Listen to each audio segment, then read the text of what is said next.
Hindi karne, hindi gulay, pero parang per kilo kung ibenta. Alamin ang transaksyon sa bentahan ng sanggol. Akala ng lahat na bura na ang sakit na ito, pero muli na naman itong nauuso at takot na ang publiko. Alamin kung paano maiiwasan ang sakit na malaria. Noong una, ang mga doktor natin ang nagsialisan. Ngayon, mga nurse naman. Ano na kaya ang sitwasyon sa ating mga ospital? Personal naming inalam, Sinaliksik ang bawat anggulo. bawat detalye kinumpleto Ang lahat ng yan nakatala sa Reporter's Notebook.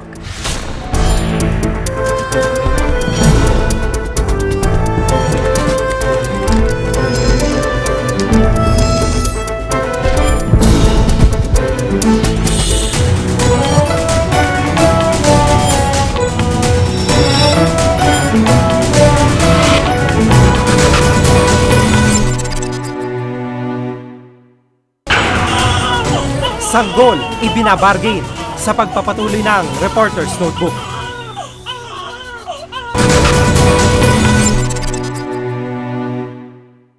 Batang bagong silang, malusog at walang muwang. Bibili ka ba? Ilang libong piso lang, may anak ka na. Ito na raw ang kalakaran ngayon sa hirap ng buhay. Sakripisyo ba ito ng ina? O negosyo na?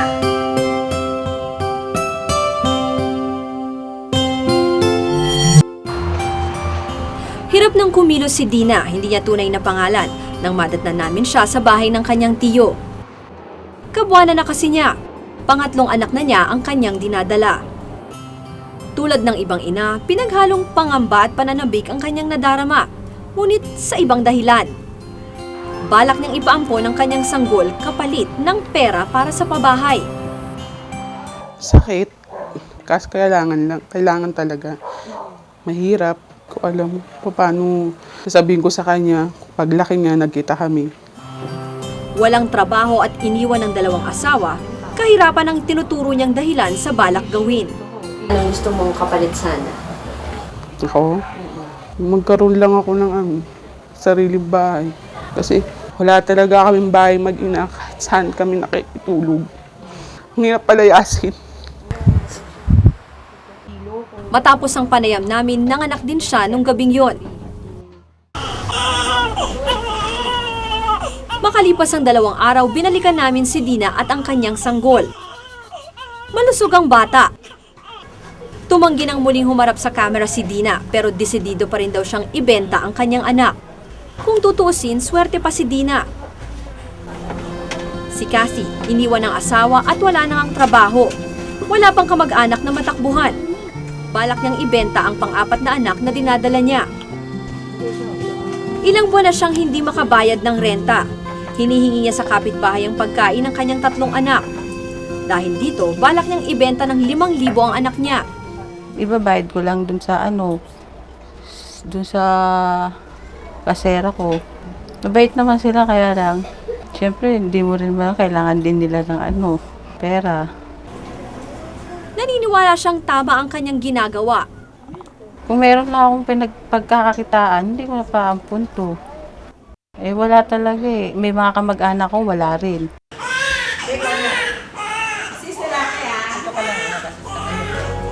Ayon sa National Statistics Office, tinatayang umaabot na sa 1.8 million ang pinapanganak taon-taon, 3 bata kada minuto.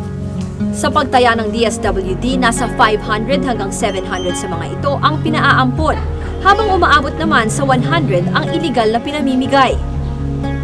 2 batas ang sumasaklaw sa pagbebenta ng mga sanggol, ang Domestic Adoption Act of 1998 at Child Protection Act. Ang presumption ng law kung ang isang magulang, iiwan niya ang kanyang anak sa iba at may palit ito na pera. That is child trafficking. Ang parusa sa lahat ng sangkot habang buhay na pagkabilanggo at multa ng 2 hanggang 5 milyong piso. Ayon sa Women and Children's Concern Division o WCCD ng Philippine National Police, wala pang nakukulong dahil sa pangangalakal ng sanggol. May batas laban sa bentahan at pamimili ng bata, pero hindi ito na ipatutupad. Is the DSWD, Department of Social Welfare and Development. Meron silang office niyan, Adoption Referral and Resource Unit.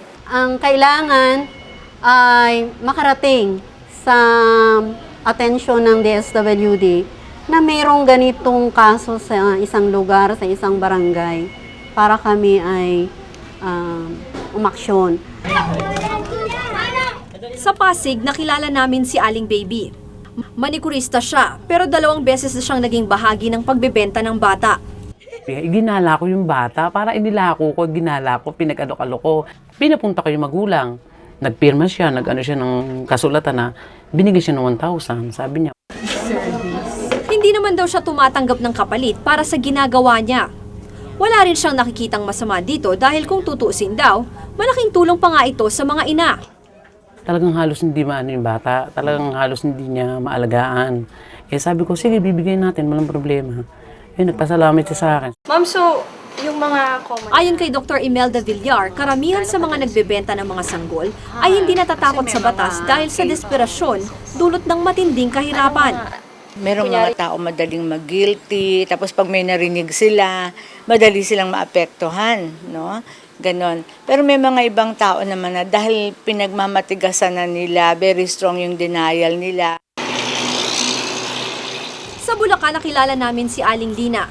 Ibinenta ang 5 anak dahil sa kahirapan. Magkano po ba ang binayad sa inyo noon? 10. Ngayon, yung 10 na yun, binili ko ng gamot. Kinain namin mag-ina habang nagpapalakas ako. Dati siyang waitress sa bar, ngunit ngayon ay wala ng trabaho at iniwan na ng asawa. Masidhi ang kanyang pagsisisi sa kanyang ginawa. May edad na ako. Gusto ko lang makita sa huling sandali kung hanggang ngayon hindi ko pa nakikita na ako. Yan ang makikita ko man eh. Hindi sinasadya. Yan na lang inaasahan ko sa Panginoon Diyos. Iba naman ang kaso ni Tina, pinaampon ng 2 sa kanyang 7 anak. Salat daw kasi sila dahil minsan lang nagkakatrabaho ang construction worker niyang asawa. Ang kapalit, bayad sa ospital at groceries. Yung sa una kong pinampon talagang doon ko naramdaman ng sakit eh. Dahil first time ko lang mangyari sa akin sarili yun na magpampon ako ng bata. Yung sa pangalawa, parang baliwala na. Tila hindi tinatabla ng konsyensya si Tina sa ginawa niya. Sabi nga nila, kasalanan daw sa Diyos. Ang sa akin naman, mas kasalanan sa Diyos yung pumatay ka ng bata nang walang kalaban-laban. Kayamanan ng isang ina ang kanyang sanggol, pero para sa ilan sa kanila, kung tiyak na kahirapan rin lang daw ang kagigisnan ng kanilang mga anak, mas pipiliin na lang isugal ang kinabukasan ng mga ito sa pangangalaga ng iba. Hirap din ang loob ng mga batang ibinenta. Si Joey, iniwan sa kumadrona ng estudyanteng ina nang sanggol pa siya. Matinding lungkot at pagre-rebelde ang dinaanan niya. Kung hindi nila kaya na magtaguyod ng pamilya, huwag silang magbuntis at mag-anak ng anak, di ba? Isipin muna nila. Nagkakaroon siya ng feelings of emptiness, feelings of being rejected, no?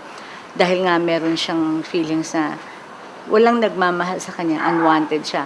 Ngayon, yung emptiness na nafe-feel niya, kung minsan natatransform yan sa feeling up of something, no? Ganon. So ito yung parang minsan nga nagka-klepto sila. Pero hindi naman... Ayon pa kay Villar, patuloy ang pagdami ng mga kasong tulad nila sa panahon ngayon. Dumadami ngayon dahil sa hirap ng buhay, dahil din sa dami ng mga immature na mga magulang, mga unwanted pregnancies, no? Si Aling Amelia, 21 ang anak. Salat din sila sa buhay pero ni minsan, hindi raw niya naisipang ibenta o ipampo ng kanyang mga anak. Yung masasabi ko dun sa mga nanay na nagbebenta ng anak, huwag na mag-anak. Diba? Kung nahihirapan sila, huwag na silang mag-anak. O, para di mag-anak, huwag na mag-asawa. Tinuturing niyang kayamanan ang bawat isa sa supling niya. May kanya-kanyang katwiran ng bawat ina kung ipamimigay o aangkinin ng kanyang anak. Ngunit habang talamak ang kahirapan, patuloy ang ilan sa kanila sa paglalako ng sariling sanggol. Ako si Ruth Cabal at ito ang nakatala sa aking Reporter's Notebook.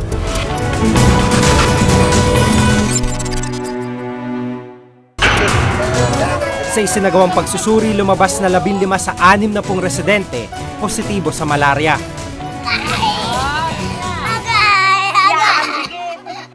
Dahil gusto niyo pa, bumalik tayo sa Italia. Ngayon naman, doon tayo sa Milan. Bilang sentro ng mga fashionista, dito pa may pinakamaraming Pinoy na nakatira. Kung may mga kababayang nagtatagumpay, meron ding naligaw ng landas. Gaya ng mag-asawang ito na dati palang smuggler ng drugs. Sa Florence, malulula kayo sa ganda. At sa art capital nila, kakaibang Pinay ang makikilala. City Councilor na, domestic helper pa. Miyerkules ng gabi sa Pinoy Abroad.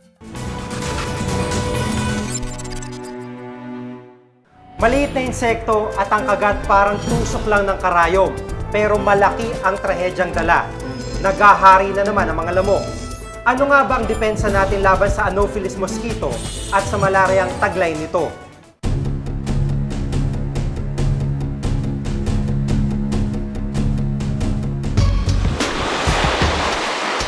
Ang isla ng Palawan, tinaguriang the last frontier dahil sa bukod tangi nitong kagandahan. Kabilang ito sa mga top tourist destination ng bansa. Pero sa likod ng natatanging ganda, tila may panganib na matagal nang nakaamba.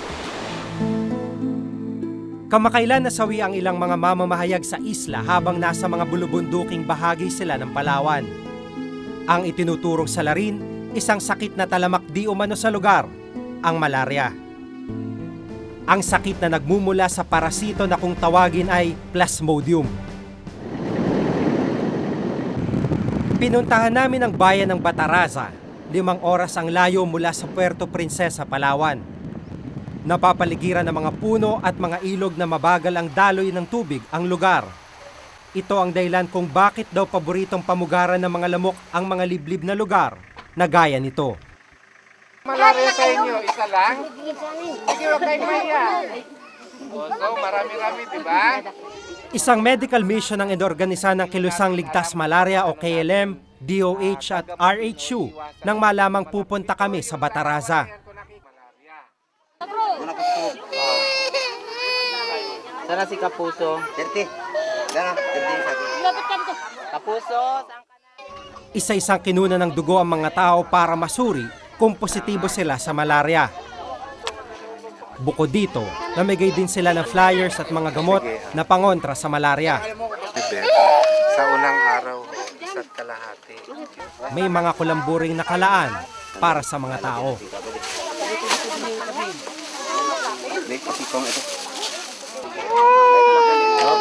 Matamlay ang batang ito ng aming madatnan. Halos hindi siya mapatahan. Ilang araw na siyang nilalagnat.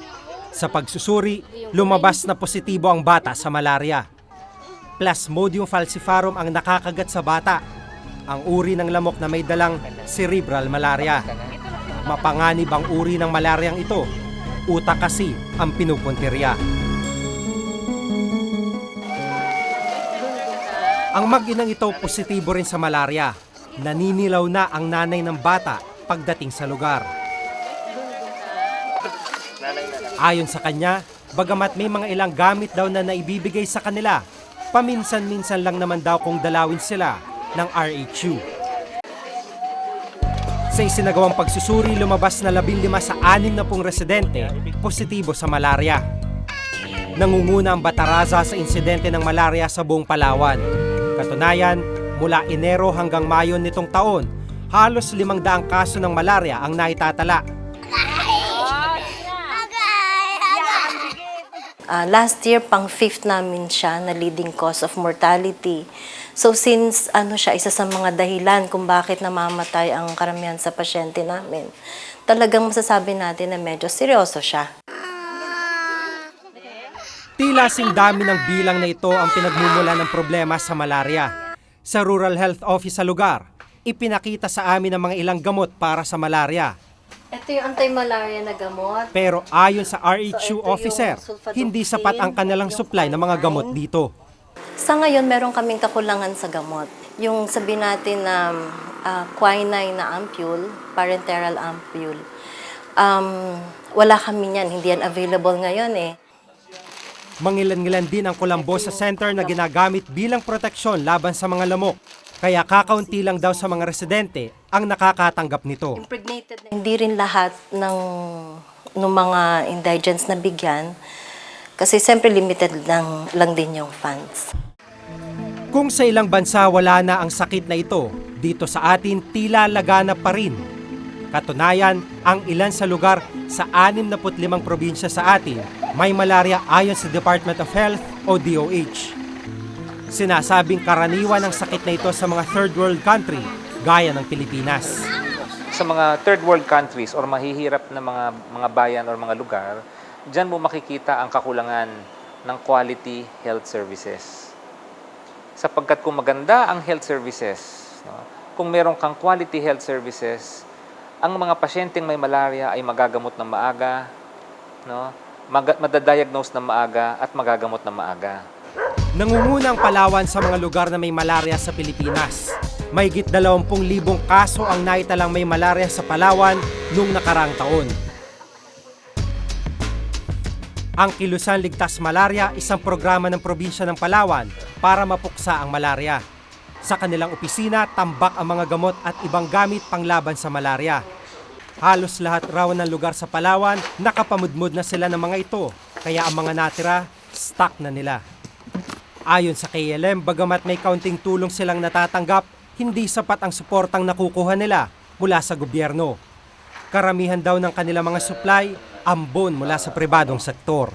Karamihan ay commodities coming from Global Fund. And ganun din may dumarating from the World Health Organization. And yung mga flyers natin na po pwede na ma-purchase dito locally ay nanggagaling sa pondo galing ng provincial government. Sa tala ng World Health Organization, 300 milyong tao ang may malaria sa buong mundo. Mahigit 1 milyon ang namamatay dito kada taon. Dito sa Pilipinas, halos 200 naman ang namamatay taon-taon dahil sa sakit na ito. Base sa talaan ng NSO, nasa top 10 ito sa mga killer disease sa bansa noong taong 2000. Kung tutusin, simpleng sakit na lamang ang malaria para sa panahong ito. Pero gaano nga ba kahanda ang pamahalaan at ang tao sa paglaban dito? Ibig sabihin yan, ayon kay Dr. Vicente Belisario, kakulangan sa pondo para magamit sa pagpuksa ng sakit ang pangunahing dahilan kung kaya talamak pa rin ang malaria sa atin. Never naging sapat ang pondo na inilaan para sa malaria control. Ang proof nito ay ang patuloy na maraming kaso sa ilang lugar sa Pilipinas at patuloy na pagkalat ng malaria sa ilang lugar sa Pilipinas. Mahigit 3 milyong pisong budget ng DOH para sa National Malaria Program. Maliit na halaga kung susuriin. Katiting lang ito sa mahigit 5 bilyong pisong budget ng ahensya para sa taong ito. Tanggapin natin katotohanan na medyo hirap tayo. Kaya syempre, hindi lang naman kasi malaria ang programa ng gobyerno. May iba pa rin sakit na kailangan tuunan ng pansin. So pinaghahati-hatian natin. Bukod dito, hindi raw ganon kataas ang bilang ng mga may malaria ayon sa DOH. The Philippines would not even rank on the top 50 as far as malaria problem is concerned, globally. As always, hindi prepared ang Department of Health na i-address ang sitwasyon kasi ang mga numerong dumarating sa kanila ay mababa kumpara sa actual number of malaria cases. Ang dahilan, hindi raw masyadong bihasa mga ilang nagsasagawa ng pagsusuri. Kadalasan, shortcut daw ang kanilang trabaho. May mga ilang lugar na mahina ang diagnosis sa malaria. Hindi natutuklasang malaria ang sakit ng mga pasyente. Meron kaming datos na nagsasabi, for example, may ilang lugar sa Pilipinas na maaring 40 or 50% lamang ng totoong may malaria ang nadadiagnose at nare-report. Bakit?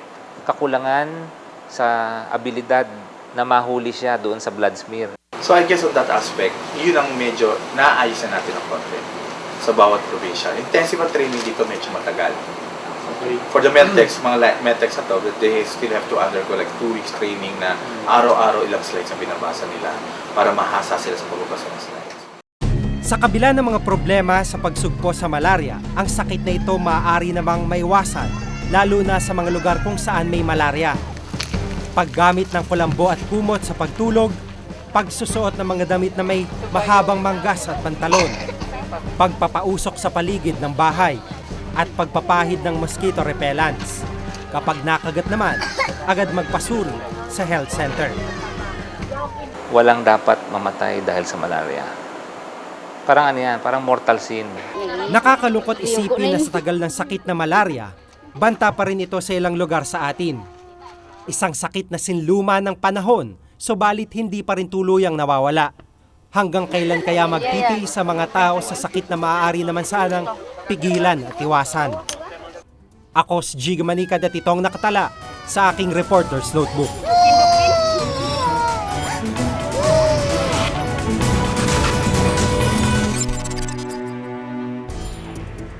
Ayon sa National Institutes of Health, malapit na tayong maubusan ng nurse. Tinatawag ko ang hemorrhage na lubhang pagdurugo na ng utak ng bayan at utak ng mga ating mga nurses ang lumalabas.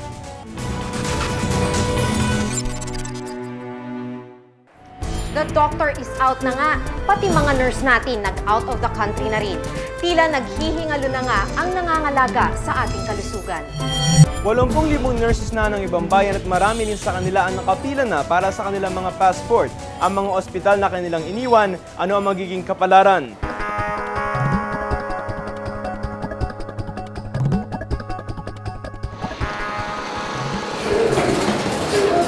Sa loob ng Governor Faustino D. Memorial Hospital sa Isabela, inabutan namin ang babaeng ito na manganganak.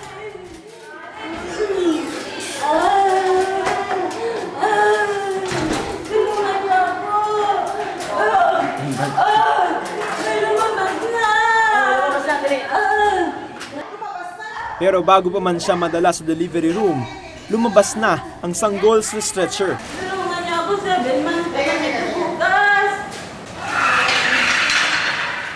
Sa loob, isang nurse lang ang naka-duty na kung tutuusin, 3 dapat. Buti na lamang noong araw na yon, may naka-duty na mga student nurse pero hindi pwedeng sila mismo ang tumutok sa pasyente. Kaya kinailangan pang humugot ng nurse mula sa operating room. Ayon kay Dr. Glenn Bagaw, Provincial Health Officer, ganun na raw ang naging kalakaran sa kanilang ospital dahil kulang sila sa tao. We're supposed to have at least 60 to 70 nurses, no? Pero as of now, we only have 43. Doon sa 43 na yan, yung iba are bound for abroad, no? Doon sa aking record ngayon, there are 10 who are scheduled to go. Dagdag pa niya, mas mabilis daw ang pag-alis ng mga nurse papuntang ibang bansa kaysa sa mga nurse na pumapalit para magtrabaho sa ospital. Sinamahan ako ni Dr. Bagaw sa pag-iikot sa loob ng ospital. Nakaagaw ng aking pansin ang nakapaskil sa pader. Sir, ano yan? Ganito talaga ka-aggressive yung recruitment? Actually, kahit wala yan eh. Mga ibang recruiting agencies kasi nagpupunta sila dito. Not necessary naman na pagka nagpunta rito na i-encourage agad yung mga nurses namin na mag-abroad, no? So even kahit wala yan, talagang pag gusto ng nurse pupunta. Pag hindi. Kahit nga raw siya na may mataas ng katungkulan sa ospital, balak ding umalis. Doktor siya, pero graduate na rin ng nursing. Dagdag pa ni Dr. Bagaw, sa 32 nilang doktor, mahigit sa kalahati o 17 rito, nurse na. Isa na rito si Dr. Jess Salvador. Parang fallback ko din kasi yun eh. Hindi rin kasi natin malaman kung anong pwedeng mangyari sa atin. Sa kabila ng oportunidad na kumita ng mas malaki, may ilan na mas piniling huwag umalis ng bansa. Tulad ni Teresita Castañeda na 35 taon ng nurse ng ospital. Ni minsan raw hindi niya inisip mag-abroad. Nag-start kasi ako 1970 dito. Hindi ko naman binalak na mag-apply abroad dahil siyempre, inuuna ko muna yung pamilya ko. At saka iba pa rin, pagka yung ikaw mismo ang mag-guide sa mga anak, yun ang priority ko. Pero mabibilang mo na lamang siguro ang mga tulad niya. Kahit kasi yung mga student nurse dito, iisa lamang ang nasa isip. Siyempre, plan namin, siyempre, goal namin, siyempre, makapunta ng abroad. Kung papalarin kami.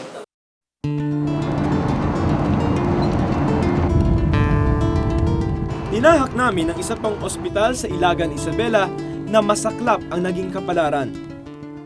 Ito yung San Antonio Municipal Hospital kung saan 46 na barangay ang umaasa dito, pero noong Pebrero ngayong taon lamang ay nagsara ito. Kaya yung mga residente pag may emergency kailangan pa nilang ibiyahe sa bayan ng 1 hanggang 1.5 oras ang kanilang mga pasyente.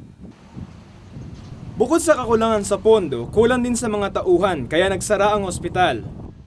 Sinamahan kami papasok ni Konsehala Epifania Molina, chair ng Committee on Health ng munisipalidad. Maayos pa ang ospital. Pwede pang pakinabangan ang mga kama sa ward. Baka mabulok na lamang ang gusaling ito kapag walang gumamit. Kailangan namin dito ang hospital. Yung iba pa nga, hindi sila makaabot sa Ilagan, namamatay na sa daan. Sa loob ng isang silid, nakita namin ang picture ng mga nurse na dating nagtrabaho doon. 2 sa kanila, nag-abroad na raw. Lilano raw nilang pabuksang muli ang ospital.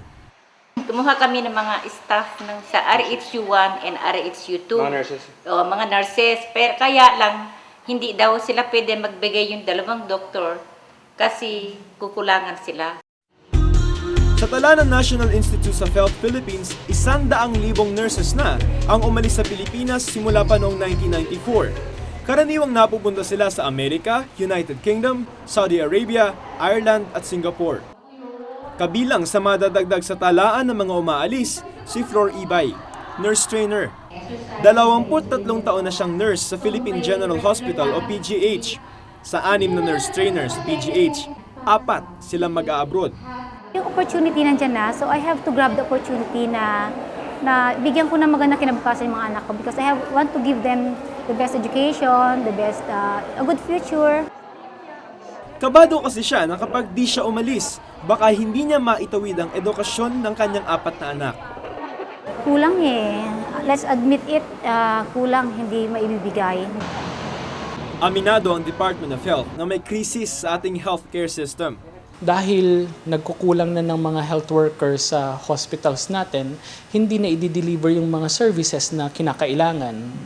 So, for example, ang hospital baka magsara na lang yung isang wing nila dahil wala ng health workers doon. Batay naman sa paliwanag ng Philippine Nurses Association o PNA, apektado na rin daw ang kalidad ng nursing care sa bansa. Yung mga skilled nurses natin ay yun ang unang mga kinukuha ng ating mga employers. Kaya ang nangyayari, andito yung mga naiiwan, yung mga bagong graduates na kumukuha pa rin ng experience sa bedside. 8,000 hanggang 9,000 pesos ang karaniwang kinikita ng isang nurse sa bansa sa kasalukuyan. Samantalang kapag sa Amerika magtatrabaho, pinakamababa na ang 165,000 pesos na kikitain kada buwan at pwede pa nilang bitbitin ang pamilya nila sa Amerika. Kahit mag-antay tayo ng 100 taon sa Pilipinas, di natin kayang pantayan ang 200,000 sweldo buwan-buwan ng isang nurse sa Amerika o sa Europa. Sabi ng DOH, palaki pa raw ang demand sa mga nurses. Sa mga bansa sa Europa at Amerika raw kasi, tumatanda ang kanilang populasyon pero walang gustong mag-alaga. Dahil hindi nursing ang kinukuhang kurso ng mga kabataan doon. Sa Pilipinas, in ang nursing. Para raw kasi itong pasaporte sa isang magandang buhay. Kaya nga raw parang kabuting nagsulputan ang nursing schools. Kung meron daw na 170 na nursing schools sa Pilipinas noong 1990s, aabot na raw ang bilang na yan sa 370 ngayong taon. Napakarami nating nurses pa rin, pero hindi sila as trained or as skilled as the nurses that we send outside of the country. Dahil patuloy raw ang pag-alis ng mga nurse, tuluyang mapipilayo ng ilang operasyon ng ospital sa bansa. Sa tala ng Philippine Hospital Association o PHA, 14 na ospital ngayong taon pa lamang ang nagsara na. Problema sa pondo at kakulangan sa mga nurse at doktor raw ang dahilan. The more experienced ones go abroad. And usually these are the people whom we train for years. Nawawala sila sa amin. So another training ang nangyayari. And it's not easy to train again. Ayon sa National Institute of Health, malapit na tayong maubusan ng nurse. Noong taong 2002 hanggang 2003, hindi umabot sa kalahati ang bilang ng mga examinees na pumasa sa nurse licensure exams. Samantalang ang umaalis ng bansa mula 2001 hanggang 2005, mahigit 48,000. Tinatawag ko ang hemorrhage na lubhang pagdurugo na ng utak ng bayan at utak ng mga ating mga nurses ang lumalabas. Hindi tayo nakikinabang sa mga talino at kaalaman at kakayahan ng ating sarili nating nurse. Hindi na yata mapipigilan ang pag-alis ng mga nurses natin. Kaya may dalawang panukalang batas na nakabinbin sa Kamara para mapanatili sa bansa ang ating mga nurse. Sa House Bill No. 2700, kailangang magsilbi ang isang nurse ng 2 taon sa Pilipinas bago siya makapag-abroad. Sa House Bill No. 2926 naman, sa halip na 2, ginawa itong 3 taon. Magpapadala tayo ng nurse, employ nyo siya at makakatulong siya sa service ninyo. Pero sabi namin sa mga ibang bansa, i-train nyo din sila na maging espesyalista. Isang araw na lang yan, magigising tayo, wala na pala yung ating mga nurse. Ang mga ospital natin, kulang-kulang na. Diba? Sino pa magbibigay ng serbisyong pangkalusugan? Kung iisipin natin, ang pagiging nurse ay bokasyon, hindi lang trabaho. Kagapay sila ng mga doktor sa pagsagip sa buhay ng bawat nilalang. Ngayon pa lamang ay nararamdaman na natin ang epekto ng kanilang unti-unting pagkawala. Sana'y maagapan ang kanilang tuloy-tuloy na pangingibang bansa bago mawi ang lahat sa lubusan nating pagdurusa. Ako si Joseph Morong at ito ang nakatala sa aking Reporter's Notebook. Mahilig ka ba sa hayop? Paano kung biglang nagka-problema at sila'y umatake? Alam mo ba ang gagawin? Abangan sa susunod na Biyernes dito lang sa Emergency.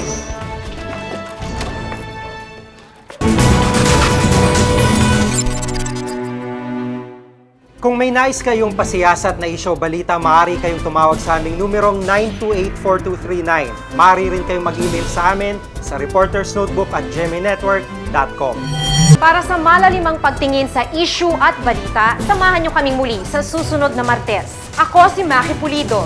Ako si Giga Manicad at ito ang Reporter's Notebook.